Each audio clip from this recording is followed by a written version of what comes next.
Thank you for joining us for Working Through the Word, a ministry of the Richmond Church of Christ. Let's join our pulpit minister, Mike Johnson, as he brings today's lesson. One of two things will be said about my life and your life one day.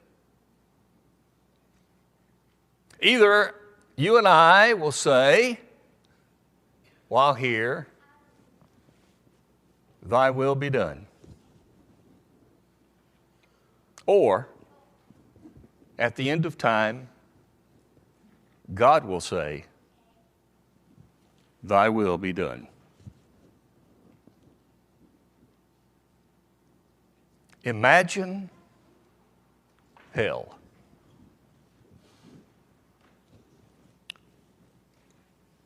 Hell, in fact,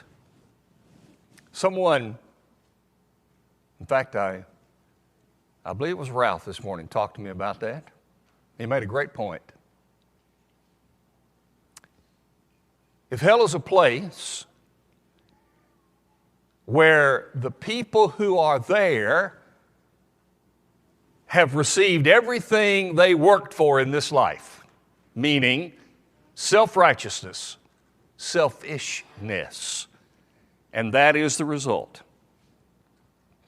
then for them, it's not hell, it's heaven. That's what they wanted. That's what they sought. Nobody wants hell. Nobody seeks hell because that is their heaven. So really, hell is what it is from the perspective of God in heaven. And so we might, in our lives, become, if we're not careful, rather smug. Enough to say in our heads and in our minds, we're good.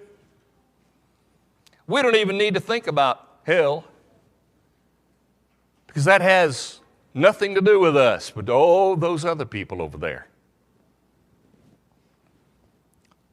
For a few minutes, notice if you will, if you just leave your Bibles open to that text in Hebrews chapter 12, we're going to consider this idea of hell from the perspective of us. And there's a phrase in here to which I call attention. It is a phrase in verse 15 that says, looking carefully, lest anyone fall short of the grace of God. We had a class a few months ago on grace. We talked about the idea that in a religious world it is often true that grace is presented as the cure-all, and it is all God and none of us. God's grace is what He bestows, and it has nothing to do with us.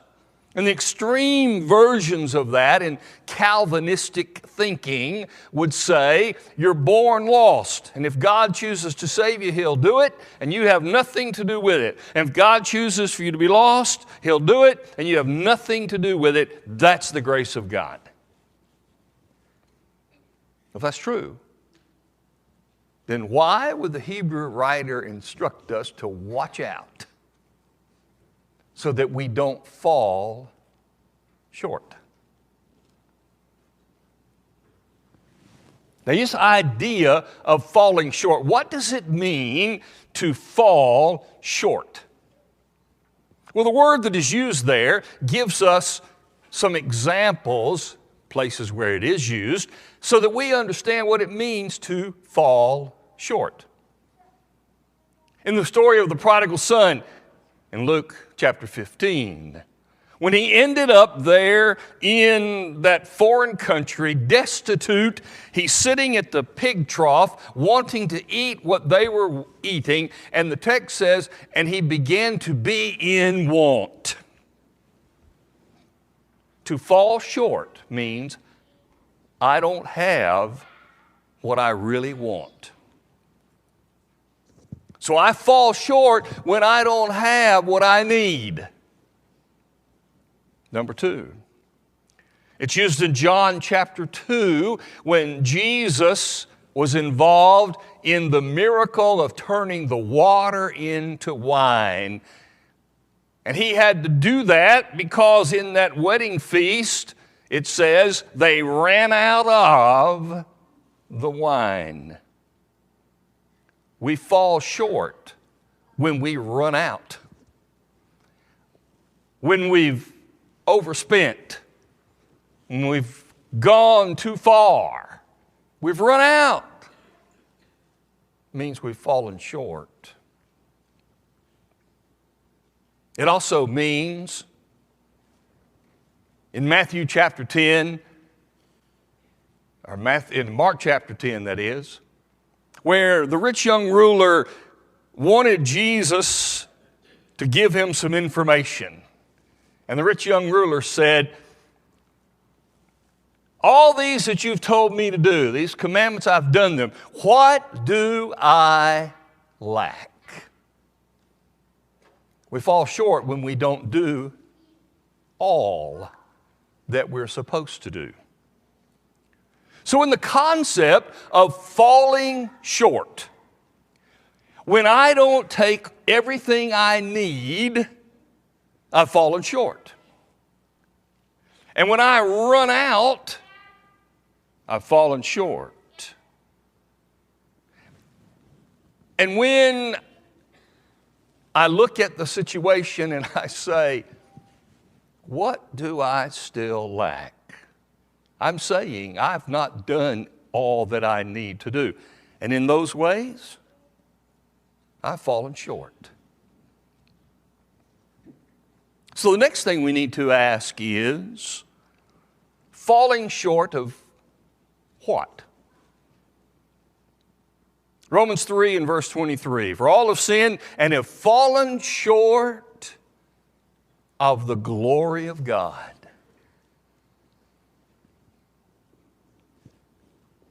The glory of God should be our pursuit. It is odd, isn't it, that God offers the glory of His being to us, and we don't pursue it the way that we should. When we want to pursue glorious things,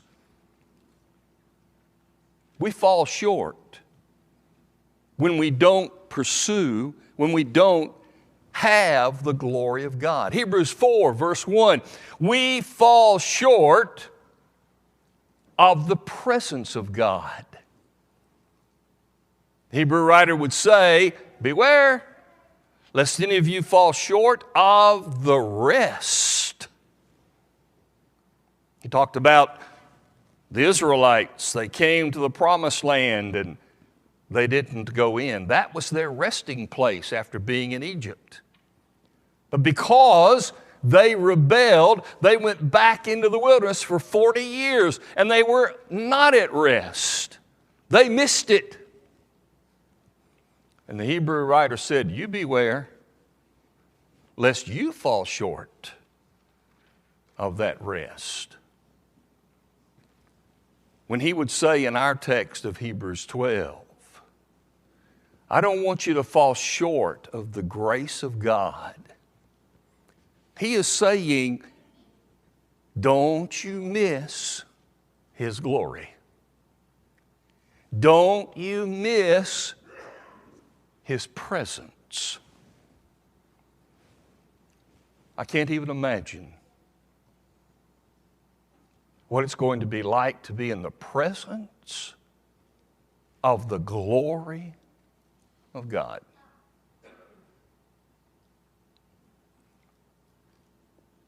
Moses wanted to see it. And God said, you can't. So, you go hide yourself in this rock, and when I pass by, I'll put my hand over your eyes, and when I pass by, you will see the backside.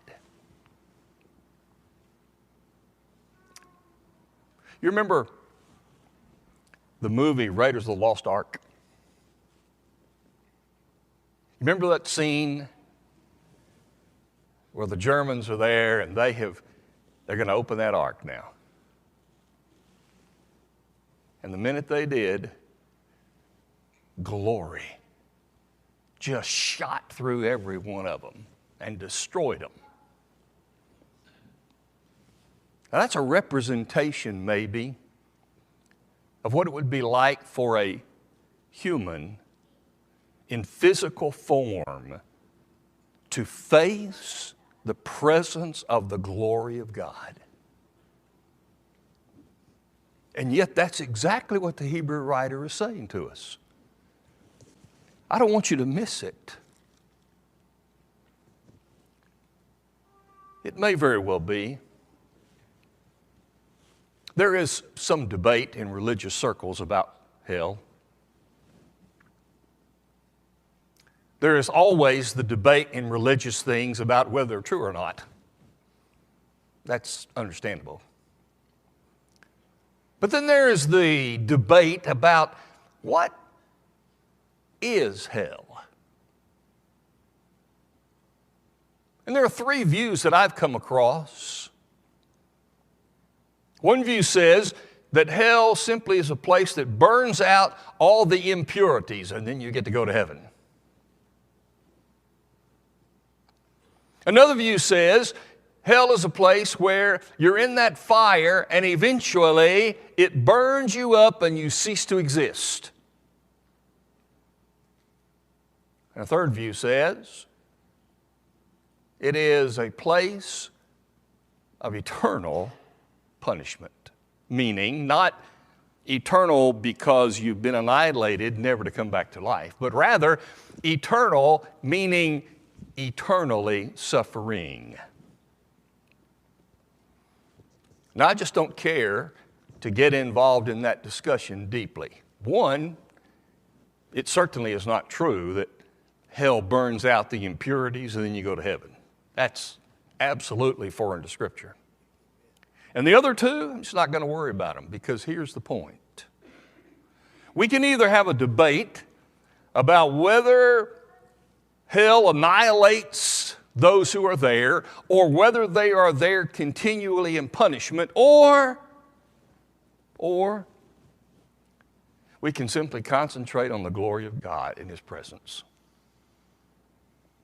So that hell, whatever it is, whichever of those two views happens to be true, here's what I know for absolute certain is true. Hell is the place where the presence and the glory of God is not. Now that I know. Now, have you been in a place that you thought, this is the worst environment I have ever been in? Horrible, nasty, sinful, terrible place. You think about the worst place you've ever been, then think about the worst place that you've ever heard described or maybe seen in a movie. And then think of this. As bad as that was, God was there.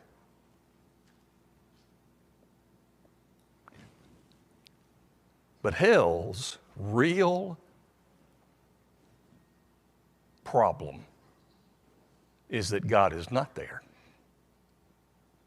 And we don't know what it's like to be in a place where God is not. And as bad as we may have felt in a place that was really bad, as bad as that was, as dirty as we felt, God was there. I can't even imagine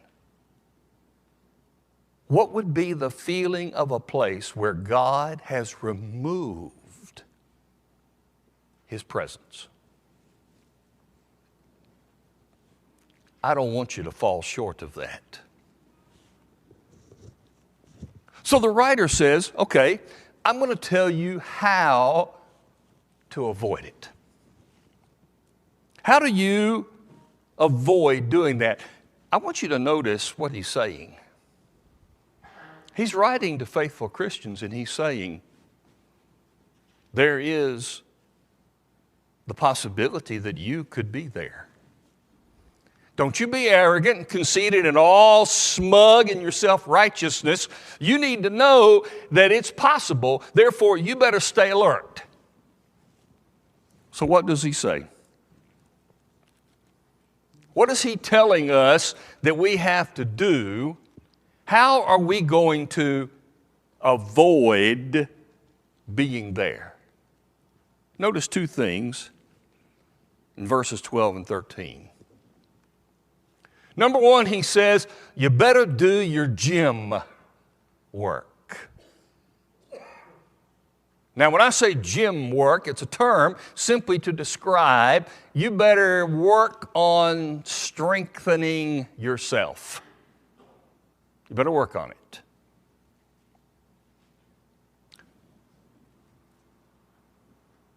I went to see my dad 2 or 3 weeks ago, and I reminded him again that I don't like what he's done to me at all. He's 91 years old. And he goes down 3 or 4 times a week and swims for 45 minutes. So I came home and I said, that old man's not going to beat me. And in about 10 minutes, I'm dying on the side of the pool. He's been going at it for a while. He has strengthened himself. And I said, oh, Pop, you set the bar so high, I can't get there. The only consolation I have is I'm 26 years behind him. Maybe I have some time to catch up. But the writer said, look, you got to strengthen. Do your gym work. Strengthen your hands. Why? So you can hold on. You got to have a good grip. You know what I mean? You go to shake hands with somebody and they go, right? Or you're watching a ball game and you get mad because your team's center just rebounded the ball and this little bitty guard came and just took it right out of his hands, and you go, you got to have stronger hands than that. He said, you better do your work to strengthen your hands so that you can hang on. And number 2, you better do your gym work to strengthen your legs and your feet so you can stand up.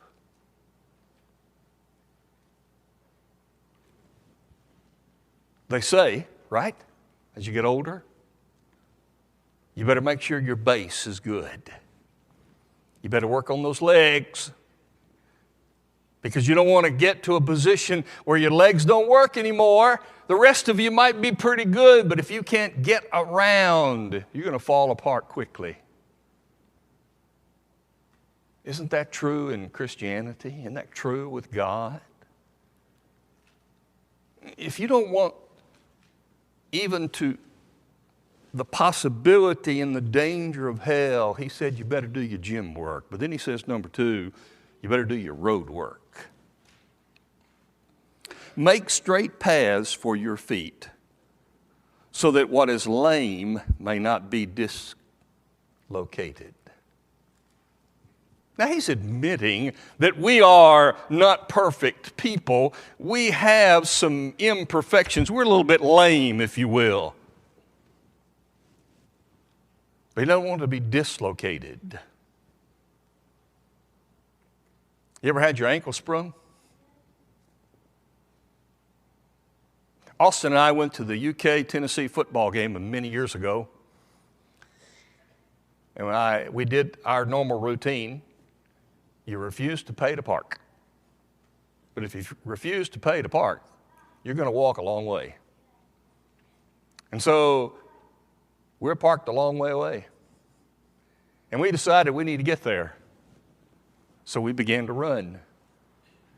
And as I went over a curb and landed on my foot, or better yet, landed on my ankle, you've done it, right? It was double pain. I sat in the stands and the people gave me a big old ice pack in the wintertime to put on my ankle to watch Tennessee destroy Kentucky.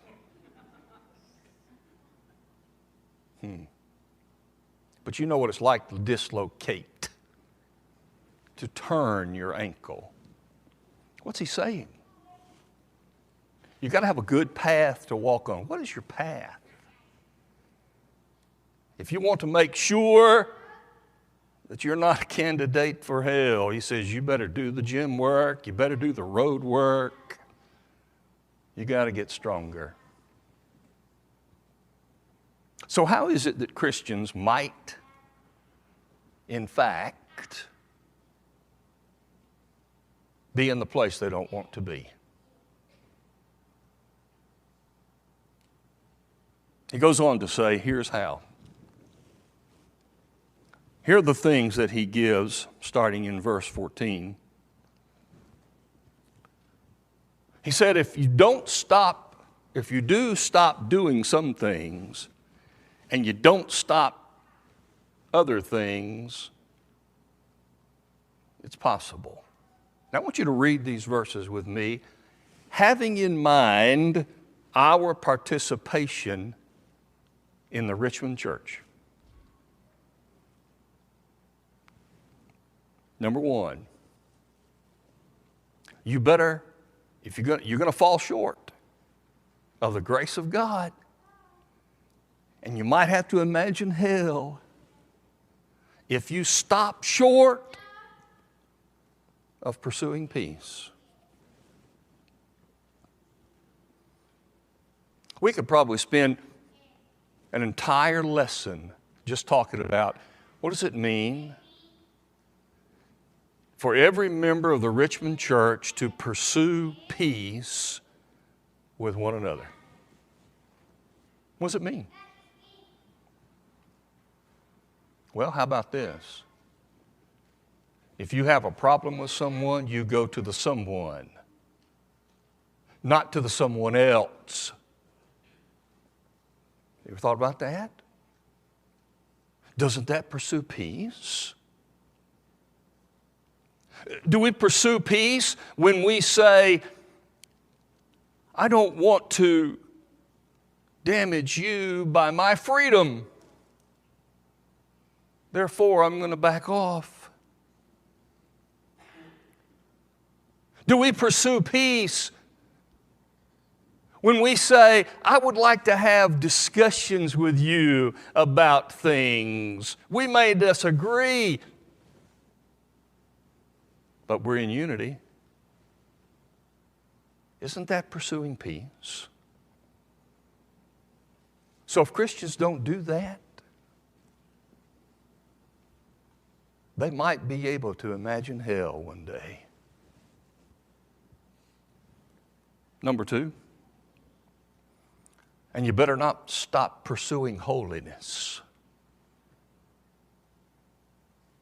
It may be that we could say in these two words, pursue peace is something we're talking about with us, even though it's surely for all people, but it begins right here. And holiness, its main focus is out there. Don't we, as people of God, don't we have to show the people out there what holiness is? Be holy. If they can't tell that we're Christians, then maybe those people may have to imagine hell one day.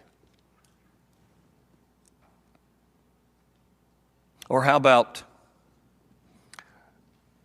verse 15? Lest any root of bitterness springing up cause trouble. You better keep on pursuing peace and pursuing holiness, and you better stop being bitter. You know what bitter is? I'm always reminded of the young man that I saw take a piece of fruit that was not ripe at all and took a bite. And one lip curled over his nose and the other lip curled under his tongue because it was bitter. And when you think about bitterness, right now, do you see an image of someone's face and you go, oh, that person's bitter about something? You better stop, or you might have to imagine hell.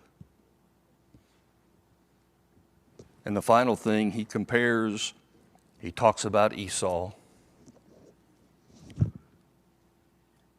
And he talks about Esau as a profane person. And I find it interesting. He says this, there be a fornicator or profane person like Esau. I don't recall Esau being called a fornicator in the Old Testament until I understand what he's talking about. Fornication is unlicensed sexual activity. That's what it is. That's only for married couples. And so the idea of unlicensed pursuing of something, that's what Esau did. And he pursued something he should not have, and he gave up something he had. And the Hebrew writer said, you better stop. You better stop pursuing things that's not licensed by God. Or you just might have to imagine hell. As we close, are you going to be one who decides now, before you die, to look toward the heavens and say, God, thy will be done?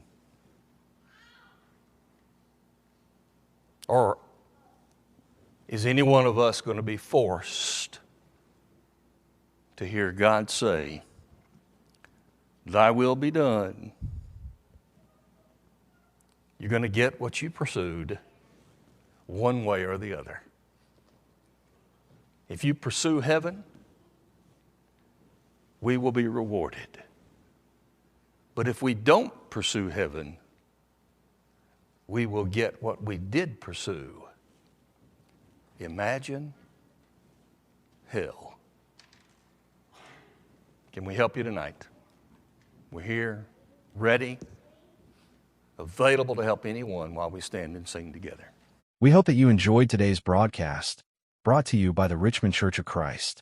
We are located at 1500 Lancaster Road in Richmond, Kentucky.